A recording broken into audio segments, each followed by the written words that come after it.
Hello, my name is Stefan Otto.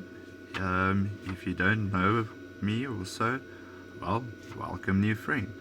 I would like to show everyone basically a discovery that I discovered actually 20 years ago, if I'm not mistaken. It was when I was still trying to fix calculators, and I found something that was quite weird. Now, in my olden days, when you had to fix a calculator, you had a calculator that had a printer with it. So it was quite hard when you do testings on the buttons. You need to get the right buttons that actually press so that your equation is the same, and as well as the printer that maybe can miss one of the characters to get it out. So it was quite a struggle to know is it working or not. So I tried to make a simple way just to use a uniformity way and to memorize something that I know that if down the line, if I don't get the same number, I know something went wrong. Now, this is the scary part. I'm dead sure it's a type of ancient algorithm that I stumbled on. So the thing is, I'm just going to show you the first step that I got, and that was like 20 years ago. So to make it simple, you just need to use the uniformity like basis. When you start to 1, you move through to the rows and make sure that you go through all the rows. So let's do it simple. 1, 2, 3 plus 4, 5, 6 plus 7, 8, 9 plus. Now energy always follows the shortest route, so make it simple, common sense. You go back, 9, 8, 7 plus 6, 5, 4 plus 3, 2, 1 plus. Now you can see the calculator is going wonky already, so yeah, it is quite scary, but let's carry on. So we moved from left to right, right to left. Now if you have a look in your infinity symbol, it doesn't end there. We moved left and up. Now there's another dimension no one knows about. It walks like this. So it gives you the true infinity sign. I don't know if it exists because I can't Google. I'll get to that, but not today. Anyway, so it's obvious. Some of you probably got it. You need to move up. So let's move up. So we ended up lost by 1 because we moved back. Remember, energy, shortest route. So let's go up.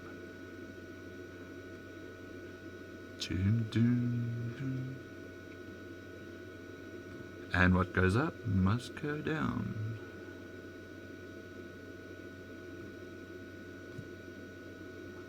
Now, before I press this, if you've got asthma, please have your inhaler close by.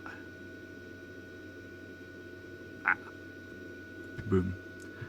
Okay, now it gets quite weird. Now at this stage, I'm trying to make like a foolproof system.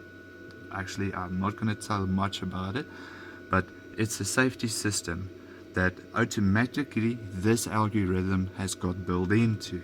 That was nothing to do with me. That's also strange. So if you are freaked out, or you don't like science thingies or whatever, and you just want me to get to the point, if you see this red thingy, you just scroll at your search bar, and if you see this, you know I'm getting to the point, basically. That's it. Now for the science thingy. I was always loved to tinker with my hands, love to build stuff and that. Like for instance, got some Frankenlights that I use because I'm usually in the darkness. It sounds weird, but anyway, there we go, nice lights. And as well, doing some funny stuff that I thought was catchy, like for instance my first iPod. If you can see my first iPod, it developed a little bit of cataract, yes, over the years, but it's fixable. And then sometimes on the way some funny stuff like the grip of death. Well, that's also another day to explain. Now to get to the point, the science thingy, how this all basically started. This happened about 20 years ago. So I decided, or I noticed that I've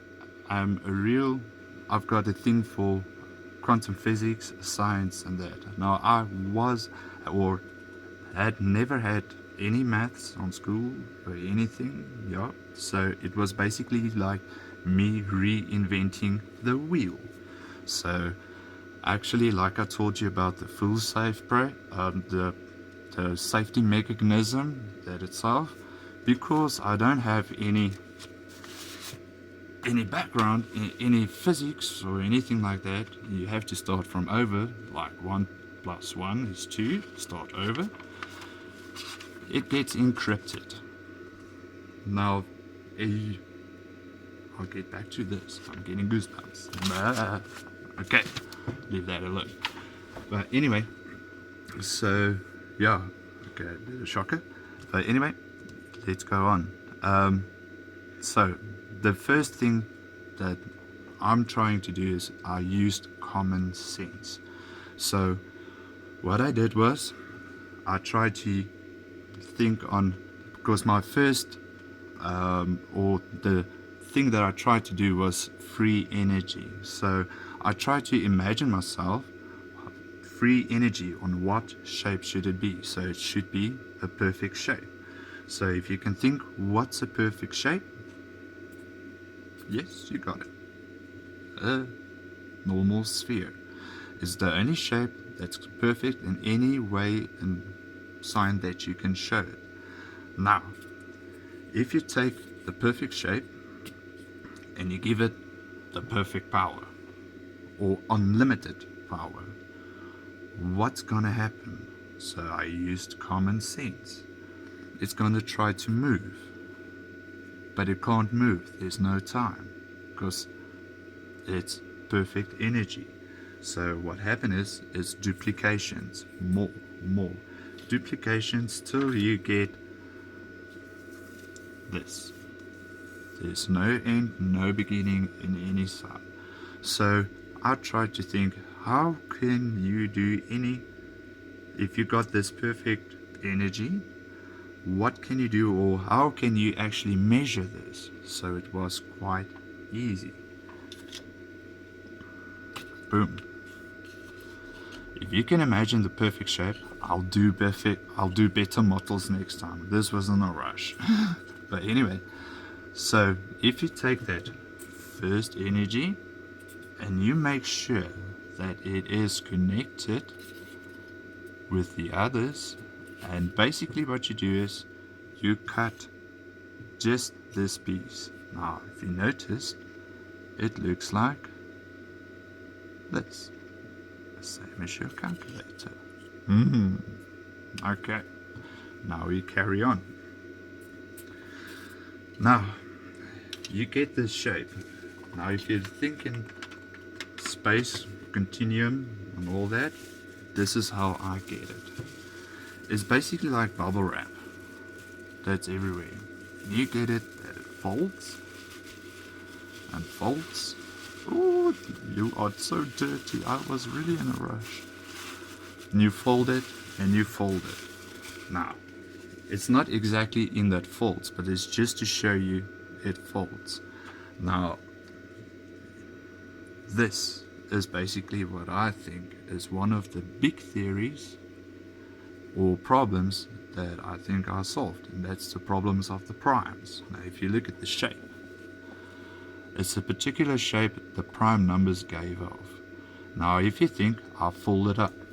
So if you think about it and you see your first perfect shape is a circle, your second perfect shape is a square. Makes sense. Okay, getting there, goosebumps, not yet? Okay, let's go on. This is how the universe is folded, basically. Now, each time you wrap it, it's like a timelines. that's squished together. And as you unfold the universe, or about and above, you get this. Now, I'm not gonna get to the symbols. That's way a bit later. Gives a bit of jibbies. So now you get it, or now you see that this is how it works. Now, I'm warning again.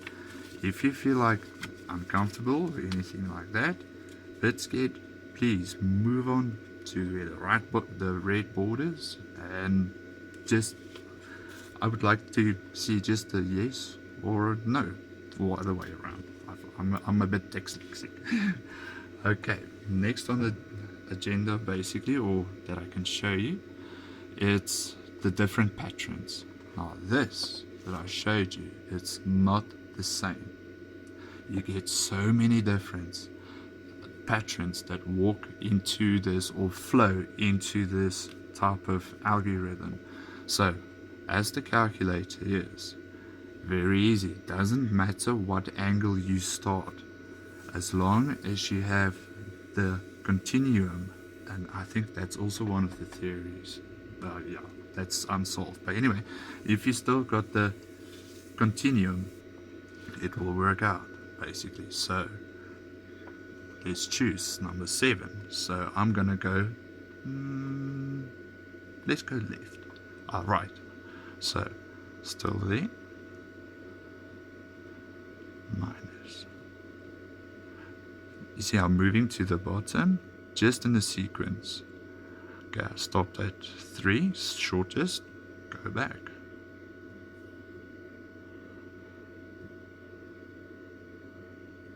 No, something happened.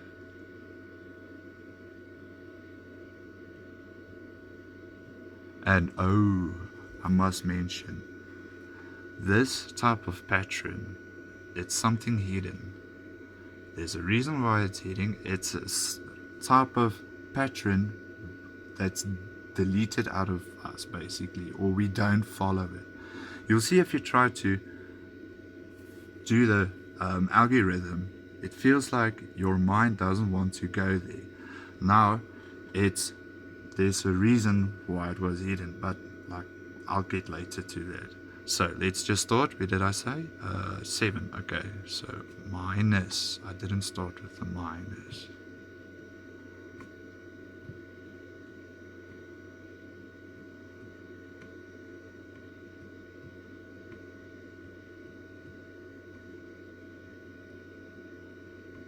Go down.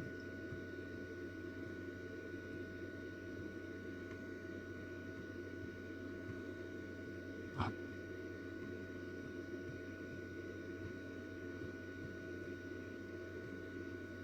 Right where we started. Okay, that was just a normal flow. Now, what different patterns that you do get now live? Because you probably wonder, what about your crosses? Life crosses through this type of grid, I can actually say. So if you look at your DNA works into a helix. So if you look at a helix from on top, you'll see that it's spiked to a cross. So let's just do a simple one. We just cross all the legs that we can do and only do it once. So, and remember the loop, so we're only going to use the like looping in the middle, so it will save actually time because it's a lot of buttons. Anyway, so let's go. Let's do a cross from 9. And then this cross. Plus. Then middle. And then now we have crossed as many times as we can. We end up here. Now, because your DNA is in a helix, you just need to close the 2 parallel sides. It doesn't matter what parallel side, it's just to give you the loop, like your DNA. So let's choose. I'm always a lefty to righty, so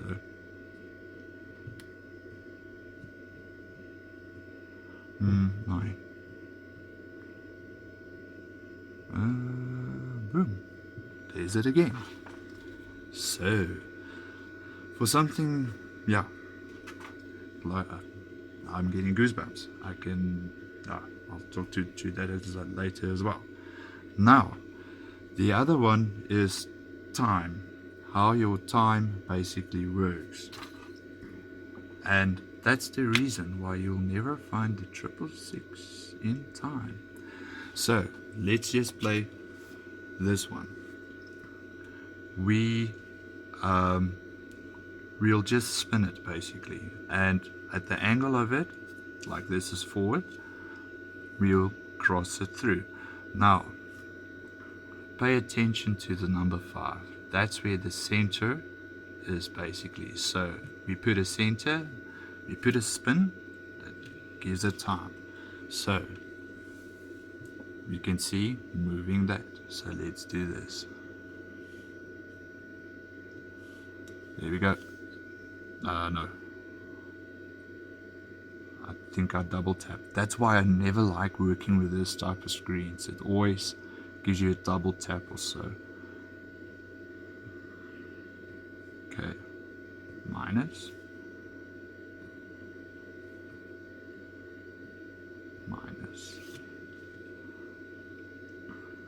So it's from top to bottom. Minus. As you can see, it goes wonky.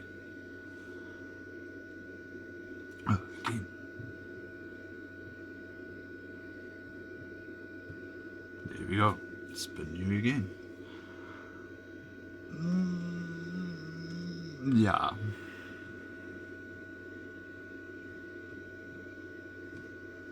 Okay, another spin.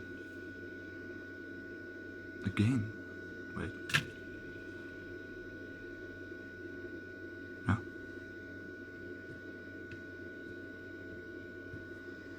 Okay. Oh, this is taking too long. That side. And as you see, back where we started. Okay.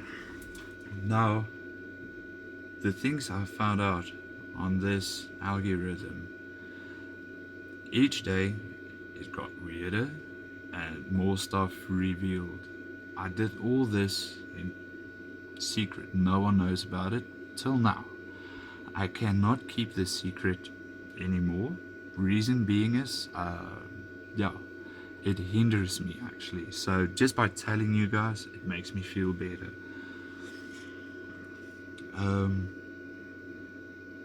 That's it. I've got a lot of things that I need to show more, but I think I'll leave it for later because I think people are getting freaked out.